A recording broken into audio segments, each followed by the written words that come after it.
हमारे समाज की विकास कब होगी। यहाँ पर जब तक हम कोचिंग नहीं खोलेंगे, कल से इसमें कोचिंग भी पढ़ाया जाएगा। पुस्तकालय के लिए जो है अलमारी और तैयार है।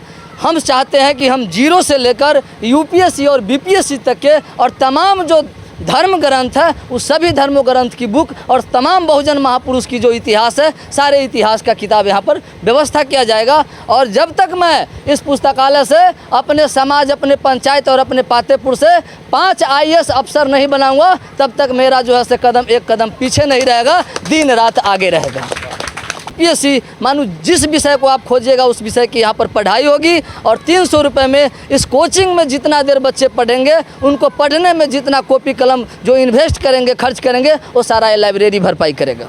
से मैं जैसे विकट स्थिति को देखा, कबीर साहब किस तरह उन मनुवाद को पानी पिला दिए 2-2 बानी से, जो मोटी मोटी किताब लेकर आया था कबीर साहब से मुकाबला करने के लिए। इन तमाम बातों से मैं कबीर साहब से प्रेरणा हूँ और तमाम मैं बहुजन जो महापुरुष हैं उनसे भी मैं प्रेरित होकर।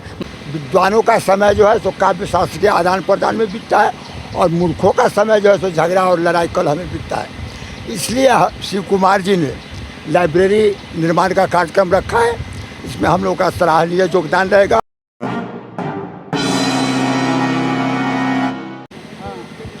जय भीम, नमो बुद्धाय, जय मूल्यवासी। मैं इंद्रजीत और आप देख रहे हैं सिटी सीनियर न्यूज़। साथियों, मैं बताना चाहूँगा अभी हम पातेपुर में हैं और पातेपुर में आप बैनर में देख रहे होंगे भारतीय मूल्य संस्कृति के मंच के तत्वाधान में वीरांगना फूलन देवी जी का 22वां शहादत दिवस के अवसर पर इलायची देवी राम प्रसिद्ध राय संत कबीर पुस्तकालय स्थापना कार्यक्रम का आयोजन दिनांक 25/7/2023 समय 10 बजे से 4 बजे तक के ये प्रोग्राम रखा गया है।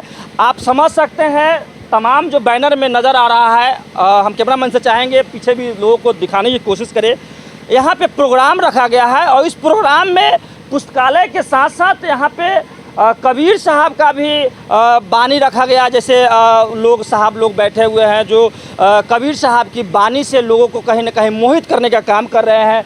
और पुस्तकालय यहाँ पे खुला है। पुस्तकालय के विषय में हम खास करके जो यहाँ के संस्थापक हैं, जो प्रोग्राम को लीड कर रहे हैं, वो बहुजन शक्ति बिहार के चलाते हैं न्यूज़ चैनल। और इनसे हम जानने की कोशिश करेंगे कि जो कबीर साहब के नाम से पुस्तकालय जो खोले हैं, तो आखिर में पुस्तकालय में क्या खास है, क्या रहेगा पुस्तकालय में, सिर्फ पुस्तक ही रहेगा या आगे और क्या होगा, इससे हम बात करेंगे शिव कुमार जी से।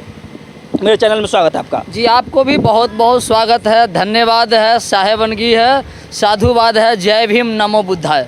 Thank you. आपसे हम जानना चाहेंगे कि आप आज जो फूलन देवी जी का आज शहादत दिवस है और साहब कबीर के नाम पर पुस्तकालय खोले हैं, पुस्तकालय में क्या खास है? देखिए, सबसे पहले तो मैं बताना चाहूँगा कि 2013 में मैं दिल्ली में नौकरी करता था और बहुजन समाज पार्टी के कार्यकर्ता के द्वारा जब मुझे बताया गया बहुजन महापुरुषों के बारे में, तब मुझे सच्ची इतिहास पता लगा। मुझे उससे पहले लग रहा था कि मैं जो कुछ भी हूँ, मैं अपने बाप दादा के विरासत से हूँ। मेरे पास जो संपत्ति है वो मेरे बाप दादा के बदौलत है। जब मैं सच्ची जो है से श्रद्धा से अपने महापुरुषों को जाना, तब मुझे लगा कि मेरे बाप दादा के पास जो संपत्ति है वो भी इन मेरे बाप दादा की बदौलत है। संत रविदास से लेकर, संत कबीर से लेकर, बुद्ध से लेकर, जगदेव प्रसाद कुशवाहा से लेकर, इन जो आप जो छत्रपति साहू जी महाराज हैं, माता सावित्री बाई फुले हैं जिन्होंने शिक्षा के जगत जननी के नाम से जाने जाते हैं। मैं तमाम जो बहुजन महापुरुष को जब मैं पढ़ा, तब मुझे अपने आप को औकात पता चल गया कि मैं किस औकात को हूँ और कितना लायक हूँ। तब मुझे अपने आप में संकल्प लिए कि मैं जब तक अपने बहुजन महापुरुष को पूरी अध्ययन नहीं करूँगा, तब तक मैं अपने बहुजन महापुरुषों को जो कार्यक्रम है वह नहीं करूँगा। 2013 के बाद जब मैं बहुजन महापुरुषों को पढ़ा, तो सबसे पहले बाबा साहब अम्बेडकर को मैं अपने पंचायत भवन में शहादत दिवस और जयंती जो है से मनाना शुरू किया। बहुत सारे लोग बहुत तरह की बात किए, मैं सारी परेशानियां को झेला, समाज से कुछ लोगों से सपोर्ट भी मिलता था। इसी तरह हम कबीर साहब को भी पढ़े। कबीर साहब के जो कबीर चौरा मठ जो बनारस में है, मैं उस मठ पर भी गया। मैं वहाँ का सारा वास्तविक स्थिति देखा। कबीर साहब का जो पुराना जो कर्म भूमि है, जो चरखा निर्माण है, वो तमाम जो है से मैं जो है विकट स्थिति को देखा। कबीर साहब किस तरह उन मनुवाद को पानी पिला दिए दो बानी से, जो मोटी मोटी किताब लेकर आया था कबीर साहब से मुकाबला करने के लिए। इन तमाम बातों से मैं कबीर साहब से प्रेरणा हूँ और तमाम मैं बहुजन जो महापुरुष हैं उनसे भी मैं प्रेरित होकर मैं अपने आप में संकल्प लिया कि अगर कबीर साहब की सच्ची बानी को, सच्ची श्रद्धा को जब तक मैं संकल्पित नहीं करूंगा तब तक मैं इनको जो है जानते रहूंगा। और जब मैं कबीर साहब और बहुजन महापुरुष को पूरी जान गया तो मैं अपने आप में 4 जून जो था, जो कबीर साहब के जो जेठ पूर्णिमा के नाम से जाना जाता था, मैं अपने समाज में मुझे इतना जुनून हुआ, शौक़ हुआ कि मैं कबीर साहब की आज जयंती मनाऊं। तो मैं जितने भी जो हमारे कबीर साहब के जो अनुयायी हैं उनके घर घर गया, मगर एक कबीर साहब की तस्वीर नहीं मिला, एक कबीर साहब की फ़ोटो नहीं मिला। उसी दिन मैं संकल्प ले लिया था कि आगे जो कार्यक्रम होगा मैं कबीर साहब के जो है से विचारधारा से करूंगा और मैं एक पुस्तकालय खोलूंगा। मैं अपने समाज के बच्चों को जितने भी बहुजन महापुरुष हैं उनके बारे में सप्ताह में 1 दिन अध्ययन करूंगा। जब तक मेरा समाज अपना इतिहास नहीं जानेगा, मेरा बाप दादा का इतिहास नहीं जानेगा, तब तक मेरा समाज जो है से मनुवाद के चंगुल में फंसा हुआ रहेगा, मनुवाद के चंगुल में गुलाम रहेगा और 3% मनुवादी जो है हमारे बहुजन समाज के ऊपर शासक बनकर रहेगा। आगे हम आपसे जानना चाहेंगे कि पुस्तकालय में सिर्फ पुस्तक ही रहेगा या और कुछ भी रहेगा? देखिए, पुस्तकालय में मेरा संकल्प है, पुस्तकालय खोलने से पहले मैं संकल्पित किया हूँ कि इस पुस्तकालय में हमारे समाज की विकास कब होगी। यहाँ पर जब तक हम कोचिंग नहीं खोलेंगे, कल से इसमें कोचिंग भी पढ़ाया जाएगा। पुस्तकालय के लिए जो है अलमारी और तैयार है। हम चाहते हैं कि हम 0 से लेकर यूपीएससी और बीपीएससी तक के और तमाम जो धर्म ग्रंथ है उस सभी धर्म ग्रंथ की बुक और तमाम बहुजन महापुरुष की जो इतिहास है, सारे इतिहास का किताब यहाँ पर व्यवस्था किया जाएगा। और जब तक मैं इस पुस्तकालय से अपने समाज, अपने पंचायत और अपने पातेपुर से 5 IAS अफसर नहीं बनाऊंगा, तब तक मेरा जो है से एक कदम पीछे नहीं रहेगा, दिन रात आगे रहेगा। आखिर में हम आपसे जानना चाहेंगे कि आप कोचिंग की बात बोल रहे हैं, जो कोचिंग बच्चा पढ़ने आएंगे तो उसका कुछ फीस भी रहेगा क्या? जी बिल्कुल रहेगा। किस तरह की फीस रहेगा? फीस मैंने सोचा है, मैं इसका शेड्यूल बनाया है, नियमावली बनाया है कि प्रत्येक महीना, जिस महीने में 30 दिन होते हैं, 30 दिन का महीना होता है, 29 दिन पढ़ाई होंगे। 30वां दिन बच्चे जो है से 29 दिन की पढ़ाई का उनका पेपर लिया जाएगा। जो बच्चे पास करेंगे उनको पुनः आगे जो है से हम अपने गांव के जनप्रतिनिधि को, प्रखंड के जनप्रतिनिधि को बुलाकर उन बच्चों को प्रोत्साहन करेंगे। उनकी जो आगे पठन पाठन में जो कमी हमें होगा तो हम उनसे भी भरपाई लेंगे, सहयोग लेंगे।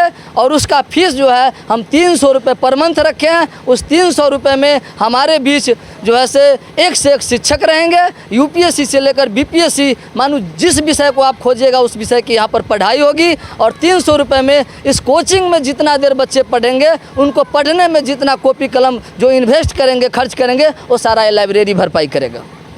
तो साथियों, आप समझ सकते हैं, मैं आपको बताना चाहूँगा, जो शिव कुमार जी अपने मुख से बोले कि जो इस कोचिंग में बच्चे पढ़ेंगे उन्हें कॉपी और कलम की जो खर्च होगा वो लाइब्रेरी जो है कि खर्च देगा, ना कि कोई अपने घर से माता पिता खर्च उठाएंगे। तो इसे समझ सकते हैं कि ये पातेपुर में कितनी बड़ी कदम उठाए हैं। और इस गांव के लोगों को सोचना चाहिए कि शिव कुमार जी के द्वारा एक कितना बड़ा कदम उठाया गया है। और इस गाँव में जब पुस्तकालय खुला है और कोचिंग में जब बच्चे पढ़ेंगे तो कहाँ के लोग पढ़ेंगे? क्या हाजीपुर के पढ़ने आएंगे तो पातेपुर से ही पढ़ने आएंगे, जो आसपास के लोग होंगे, और उन्हीं लोगों को फ़ायदा होगा। आप समझ सकते हैं इस चीज़ से। बहुत बहुत धन्यवाद। अभी और लोग हैं, उनसे भी हम थोड़ा सा जानने की कोशिश करेंगे कि आखिर में पुस्तकालय का जो काम खोलने का किए हैं कितना अच्छा कितना ख़राब किए।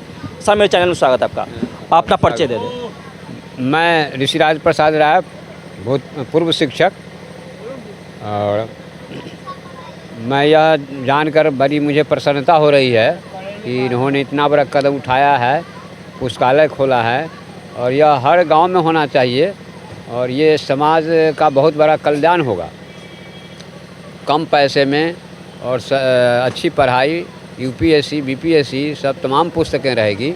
इससे कितना बड़ा लाभ होगा, इनको सपोर्ट मिलना चाहिए, इनको समर्थन होना चाहिए। गांव के लोगों को इनका समर्थन करना चाहिए। ये दबे कुचले पीड़ित गरीब दलित का बहुत बड़ा उद्धार होगा और इस पर इनकी प्रेरणा से इससे हमें भी प्रेरणा मिल रही है और मैं भी चाहता हूं कि मैं अपने गांव में भी इस तरह का कदम उठाऊं और जगह जगह पर उठा करके ये देश का बहुत बड़ा कल्याण होगा। ये कि राष्ट्र निर्माण का सही कदम है ना। सरकार के बूते सब काम नहीं हो सकता है। समाज के लोग अगर चाहें तो जो कुरीतियाँ हैं या पाखंड है, अंधविश्वास है, उसको त्याग कर ऊपर उठ सकते हैं। तो पुस्तकालय खोले हैं, बहुत अच्छा काम किया है। बहुत अच्छा काम है जी, बहुत चलिए अच्छा बहुत काम। बहुत धन्यवाद। और लोग हैं उनसे भी हम थोड़ा सा जान लेते हैं। सर मेरे चैनल में स्वागत है आपका, अपना परिचय दें। हमारा महेश कुमार यादव हुआ। ये पुस्तकालय खोले हैं, कैसा काम किए हैं? बहुत अच्छा किए हैं। समाज के प्रति बच्चा को दूर दूर जाना पड़ता था, जो नज़दीक में हो गया। राम प्रसाद बाबू का बहुत योगदान और हम लोग को साथ बहुत अच्छा किए हैं और हम लोग भी उनके साथ रहेंगे और बच्चा को अच्छी तरह से शिक्षा मिलेगी और बाहर नहीं जा पाएंगे। यहाँ ये जो काम किए हैं आप लोग सपोर्ट करेंगे इनको? पूरे हम लोग तन मन धन से सपोर्ट करेंगे और हमारा भी बच्चा विकास में आएगा और समाज में विकास होगी, शिक्षा मिलेगी तो समाज का विकास होगा। जहाँ तक ये पाखंड और अंधविश्वास की जो बात करते हैं, जो सारे महापुरुषों की तस्वीर लगी हुई है, तथागत गौतम बुद्ध से लेके बाबा साहब, और इधर जो वीरांगना फूलन देवी के भी आज शहादत दिवस मनाया गया, इस पर क्या कहेंगे?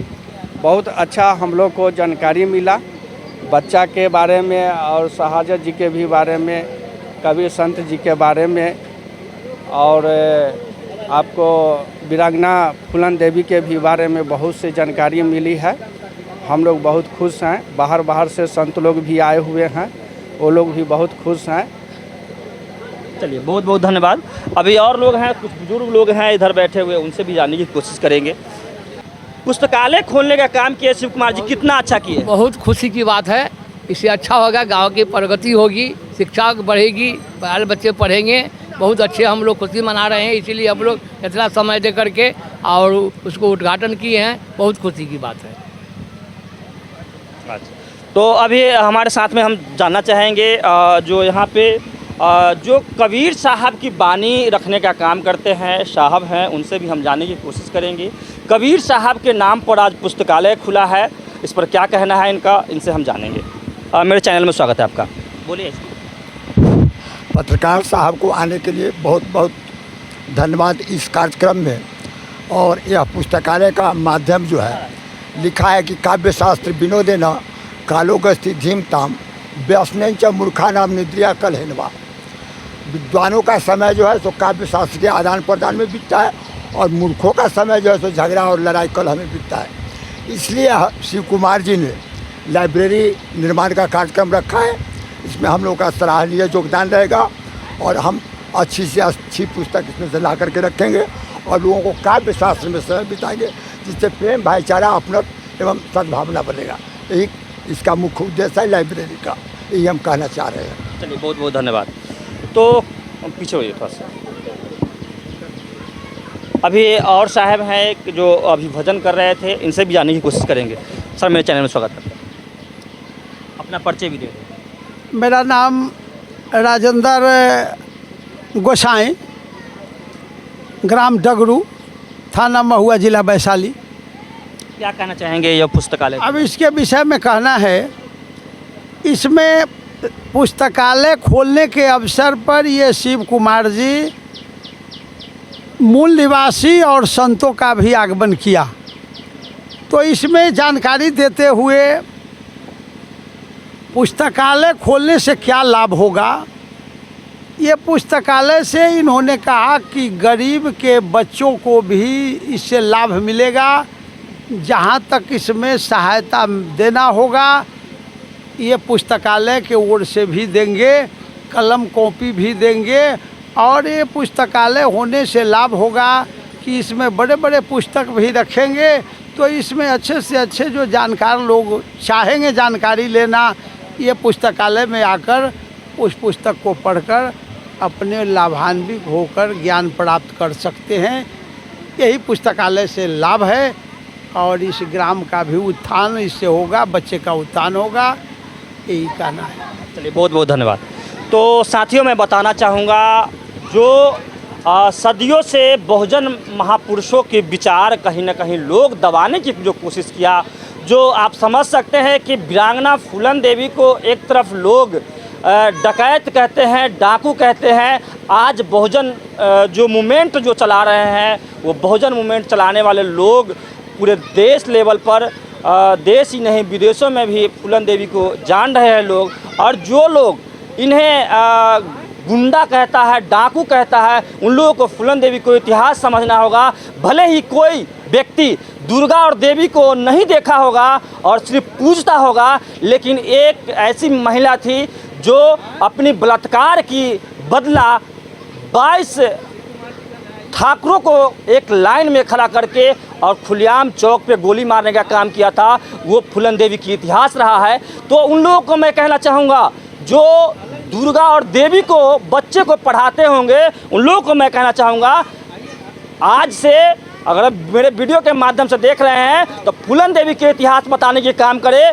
जो 22 ठाकुरों को लाइन में खड़ा करके गोली मारने का काम किए, वो फूलन देवी की इतिहास रहा है। ये समझने की ज़रूरत है। ये फूलन देवी की इतिहास हम लोगों से छुपाया गया, लेकिन आज बहुजन जो संगठन है वो संगठनों के द्वारा लगातार हम लोगों के बहुजन मूवमेंट जितने भी बहुजन महापुरुष है, सारे महापुरुषों को इतिहास हम लोगों के सामने रखने के बाद जो है कि सामने आया और हम लोग बहुजन महापुरुषों को जानने की भी काम किए हैं। आगे हम कहना चाहेंगे जब मेरे वीडियो पर आते हैं चैनल पे वीडियो वेरीफाई करते हैं।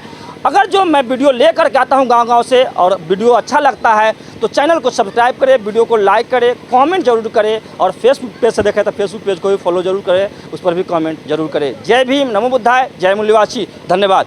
शीर्ष न्यूज़ का वीडियो को ज़्यादा से ज़्यादा लाइक करें, कमेंट्स करें और ज़्यादा से ज़्यादा शेयर करें। चैनल को सब्सक्राइब करें और बेल आइकन ऑल सेलेक्ट करें ताकि आपको वीडियो मिलता रहे। धन्यवाद।